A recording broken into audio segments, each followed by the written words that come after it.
ভক্তিমূলক গান। তো চলুন প্রথমে গানটির মধুর ভোকালটি শুনে নেওয়া যাক।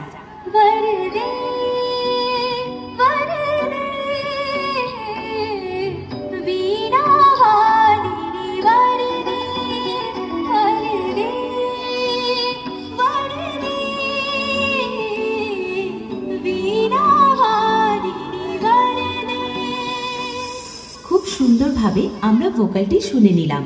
এবার হাই কোয়ালিটি সাউন্ডের সাথে সম্পূর্ণ গানটি উপভোগ করতে থাকুন।